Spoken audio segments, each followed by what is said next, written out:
Hi, welcome to my mini vlog. ఈరోజు ఈజీగా చేసే స్నాక్స్ ఏంటి అని ఆలోచిస్తే ఇక మా ఆయన మా పిల్లలు బొంగులు తాలిపేయమని అన్నారు.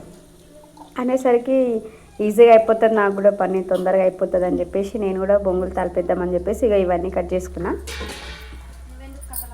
ఇక సింపుల్గా ఈ చిన్న తాలింపు వేసుకోవాలి, బాగుంటుంది. ఇవి బొంగులు. ఇక మా ఛానల్ని సబ్స్క్రైబ్ చేసుకోండి, కొంచెం సపోర్ట్ చేయండి మాకు. ఇదివరకు సబ్స్క్రైబ్ చేసుకున్న వాళ్ళకి thank you so much. Like కూడా చేయండి, సపోర్ట్ చేయండి మాకు. ఇంకా తాలింపు అయితే ఈ విధంగా వేసిన నేనైతే. ఇంకా బ్యాచిలర్స్ అయితే హోమ్ రెమెడీ స్నాక్స్ తినాలి అనుకుంటే ఈజీగా అయిపోయే ప్రాసెస్ అండి ఇది. ఈజీగా చేసుకోవచ్చు, సింపుల్ మెథడ్ అంతే.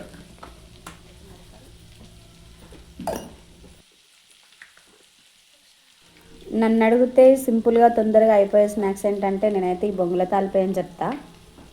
ఇది అయితే నేను ఒక వ్యక్తి దగ్గర నేర్చుకున్న, ఆ వ్యక్తి పేరు తర్వాత చెప్తా, ఇప్పుడు చెప్పలేను అంతే. ఇది నా సొంత రెమెడీ ఏం కాదు.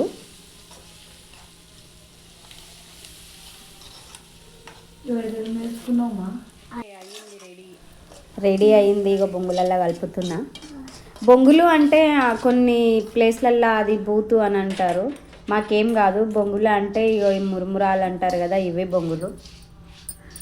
మేమైతే ఇంకా బొంగులనే అంటాం ఇక్కడ అంతా, అందరం అంతే తెలంగాణలో. ఇవి బాగా మిక్స్ అయ్యేటట్లు కలుపుకుంటే ఇంకా సింపుల్ అయిపోయినట్లే ఇది. ఇక దీంట్లో ఇంకేం లేదు వేసుకోవాల్సింది, ఎటువంటి మసాలాలు వేయొద్దు. ఓన్లీ సింపుల్గా ఇట్లా ఈ విధంగా తాలింపు వేసుకుంటే సరిపోతుంది. ఇక ఇప్పుడైతే టేస్ట్ చేస్తున్నా, నాకైతే మస్తు నచ్చినాయి బొంగుల తాలింపు. ఫస్ట్ నేను ఇష్టపడకుంటే అబ్బా గివేంది బొంగుల తాలింపు అనుకుంటుంటే, కానీ తర్వాత నేనే దానికి ఫ్యాన్ అయిపోయినా.